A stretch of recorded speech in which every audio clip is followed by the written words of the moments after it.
Hello dear students and welcome to my YouTube channel. आज की इस वीडियो में हम सेल के अंदर पाए जाने वाली एक प्रोमिनेंट और बहुत ही इंपॉर्टेंट ऑर्गेनेली को डिस्कस करने जा रहे हैं, जो है जनाब न्यूक्लियस। राइट। न्यूक्लियस की सेल के अंदर वही पोजीशन होती है जो इंसान की बॉडी में उसके ब्रेन की होती है। जिस तरह ब्रेन इंसान की बॉडी में और दूसरे जानवरों की बॉडी में उनके तमाम फंक्शन को कंट्रोल करता है, इसी तरह से न्यूक्लियस जो है वो सेल के तमाम फंक्शंस को कंट्रोल करता है। स्टार्ट करते हैं जनाब इसकी डेफिनेशन से। It is a round and spherical organelle located in the centre of animal cell but it lies in a corner due to central large vacuole in plant cells. एक spherical सी round सी गोल सी organelle है जो कि cell के animal cell के सेंटर में पाई जाती है। इस तरह से अगर एनिमल सेल की बात करें तो उसके बिल्कुल सेंटर में न्यूक्लियस होता है, लेकिन प्लांट सेल में चूंकि सेंटर में एक बड़ा सा सेंट्रल वैक्यूल होता है, इस वैक्यूल की वजह से ये जो न्यूक्लियस है वो एक कार्नर की तरफ पुश हो जाता है और एक कार्नर के ऊपर पाया जाता है। डिस्कवरी किसने की जी? It was firstly discovered by Robert Brown in 1831।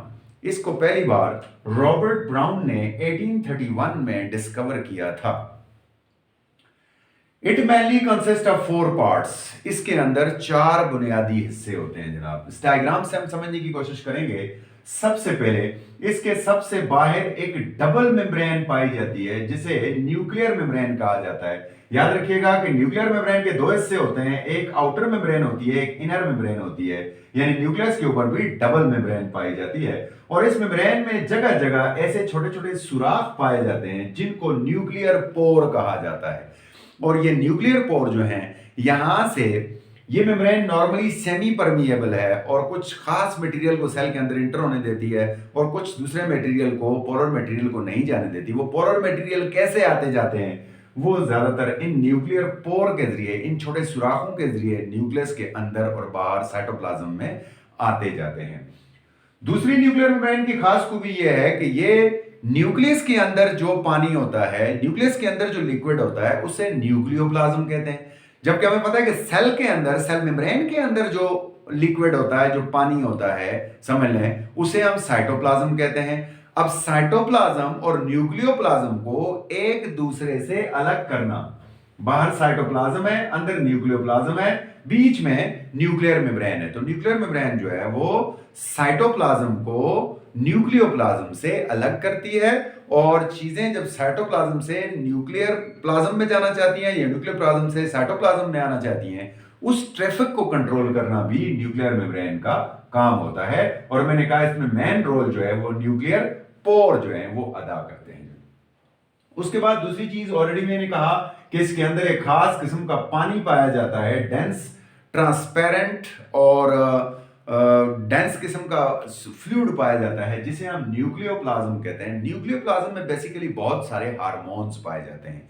In hormones के अलावा इसके अंदर जो क्रोमेटिन मटेरियल है, डीएनए मटेरियल है, आरएनए मटेरियल है, वो भी पाया जाता है। उसके अलावा 1 या 2 न्यूक्लियोलस पाए जाते हैं जी। तो ये सारी चीजें न्यूक्लियर प्लाज्म के अंदर पाई जाती हैं।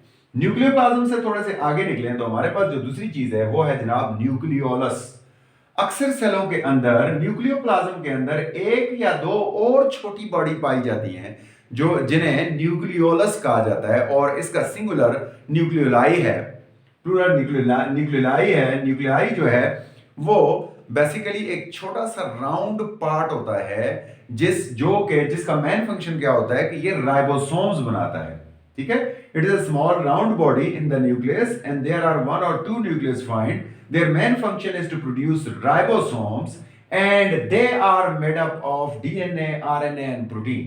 ये आगे जो न्यूक्लियोलस है ये डीएनए, आरएनए या प्रोटीन का बना हुआ होता है और इसका काम क्या होता है कि ये राइबोसोम्स बनाता है। और आपको पता है राइबोसोम सेल के अंदर इंतहाई अहम पार्ट्स हैं जो कि प्रोकैरियोटिक, यूकैरियोटिक दोनों में होते हैं और उनका काम क्या होता है? उनका काम होता है प्रोटीन बनाना। सेल के लिए प्रोटीन, बॉडी के जितने भी रिक्वायरमेंट प्रोटीन की है वो ज्यादातर राइबोसोम्स बनाते हैं। चौथी पार्ट जो न्यूक्लियस का है वो है जनाब क्रोमेटिन नेटवर्क। क्रोमोटीन नेटवर्क या क्रोमोटीन मटेरियल जो है, ये क्रोमोटीन डीएनए और आरएनए मटेरियल को कहा जाता है, जो शुरू में एक उलझा हुआ धागा सा, एक नेटवर्क सा नजर आता है और बाद में जब सेल डिवीजन के करीब आता है तो ये अपने आप को तरतीब कर देता है, चेंज करता है, डेंस होता है और डेंस होकर क्रोमोसोम बनाता है। ठीक है, और यही क्रोमोसोम इंतहाई इंपॉर्टेंट हैं स्पीशी टू स्पीशी, क्योंकि इनकी तादाद जो है वो सब स्पीशीज के अंदर एक स्पीशी के अंदर इक्वल होती है। मसलन इंसान के अंदर, एक इंसान के अंदर अगर 46 क्रोमोसोम है तो दुनिया के सारे इंसान में तकरीबन 46 क्रोमोसोम, नॉर्मली 46 क्रोमोसोम पाए जाएंगे। अलबत्ता कुछ केसेस में जैसे टर्नल सिंड्रोम या डाउन सिंड्रोम, आगे चल के क्रोमोसोम्स की तादाद कम ज्यादा होती है, 45 भी हो सकते हैं, 47 भी हो सकते हैं, लेकिन इस वक्त हम उसको डिस्कस नहीं कर रहे। नॉर्मल कंडीशन के अंदर ये 46 होते हैं इंसान में। फ्रॉग की बात करें तो 24 पाए जाते हैं, 26 पाए जाते हैं। इसी तरह पी के अंदर 14 होते हैं, पोटैटो के अंदर 48 होते हैं, हॉर्स के अंदर 64 होते हैं। इस तरतीब से हर स्पीशी के अंदर नंबर ऑफ क्रोमोसोम जो होगी वो स्पेसिफिक होगी, खास होगी, उसे चेंज नहीं किया जा सकता। चेंज करेंगे तो स्पीशी चेंज हो जाएगी या वो ऑर्गेनिज्म सर्वाइव ही नहीं करेगा। और इस तरह से ये जो क्रोमोटीन नेटवर्क है, अब ये सारी कैरेक्टरिस्टिक्स को पेरेंट से उठाकर बच्चों में मुंतकिल करता है। ये न्यूक्लियस का एक और अहम काम है जो अभी हम आगे डिस्कस करने लगे हैं। तो फंक्शन को डिस्कस कर लेते हैं जी। न्यूक्लियस 3 मेन फंक्शन परफॉर्म करता है। पहला, it control and regulate the all functions of cell, that's why it is called the brain of cell. शुरू में मैंने बताया था कि न्यूक्लियस सेल के तमाम फंक्शंस को कंट्रोल करता है, उन्हें रेगुलेट करता है। और हमारी बॉडी में जिस तरह हमारा दिमाग फंक्शंस को कंट्रोल और रेगुलेट करता है तो उसे ब्रेन कहा जाता है। इसी तरह से जो सेल है उसका ब्रेन जो है वो क्या होता है, वो न्यूक्लियस होता है। Second, it provide site for heredity material. आपको पता है साइट हेरिडिटी मटेरियल जो है डीएनए आरएनए वो भी न्यूक्लियस के अंदर होता है। ये उसको भी जगह प्रोवाइड करता है, साइट प्रोवाइड करता है ताकि वो अपना प्रॉपर काम वहां कर सके। तीसरे नंबर पर, it contain the chromosomes which transfers characteristics from parent to offspring. ये इसके अंदर क्रोमोसोम्स, क्रोमोटीन नेटवर्क बाद में चेंज होकर क्रोमोसोम बना देता है, जैसे मैंने बताया। और यही क्रोमोसोम्स वो चीज होती है जो खूबियों को, कैरेक्टरिस्टिक्स को वालिदैन से उनके बच्चों में मुंतकिल करते हैं। इसलिए इंसान का बच्चा इंसान जैसा होता है, एक गाय का बच्चा गाय जैसा होता है, या एक बिल्ली का बच्चा बिल्ली जैसा होता है, क्योंकि उसकी कैरेक्टरिस्टिक्स पेरेंट से जो बच्चों में ट्रांसफर हुई हैं उनको ट्रांसफर करने में ये क्रोमोसोम मेन किरदार अदा करते हैं। और क्रोमोसोम न्यूक्लियस में होते हैं तो न्यूक्लियस इस लिहाज से भी एक अहमियत का हामिल है जनाब। तो ये था आज का जो शॉर्ट सा लेक्चर है वो न्यूक्लियस के ऊपर। अब हम थोड़ी सी बात करते हैं जनाब ईटा एंड एमडीकेट के अंदर जो क्वेश्चन इसके ऊपर आ सकते हैं। पहला क्वेश्चन है, the light stand and diffuse regions of chromatin is. Chromatin का एक लाइट बाहर वाला जैसा होता है, ये थोड़ा लाइट सा और लाइट स्टैंड होया होता है और डिफ्यूज सा ऐसा होता है। इसको कहते हैं जनाब यूक्रोमेटीन्स। इसको कहा जाता है यूक्रोमेटीन्स। यूक्रोमेटीन्स बाहर वाले हिस्से को कहा जाता है। The basic protein of nucleus are. Nucleus की basic protein both nucleohistone protein और न्यूक्लियो प्रोटोमाइन प्रोटीन्स, दोनों किस्म की प्रोटीन्स न्यूक्लियस के अंदर पाई जाती हैं।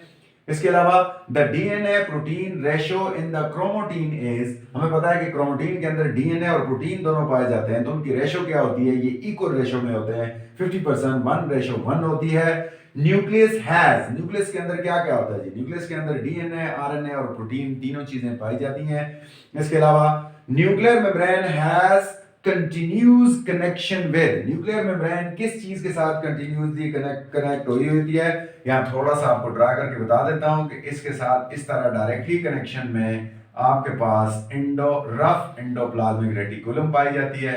यहां सेल के अंदर ही इसके बिल्कुल साथ जो है वो रफ एंडोप्लाज्मिक रेटिकुलम पाई जाती है, राइट। तो RER लिखा हुआ है, RER mean rough endoplasmic reticulum, right जी। होप आज का लेक्चर आपको समझ आया होगा और आपके लिए जो है वो फायदेमंद साबित होगा। अपना ख्याल रखिएगा, मेरा चैनल सब्सक्राइब करना मत भूलिएगा। Thank you, Allah Hafiz.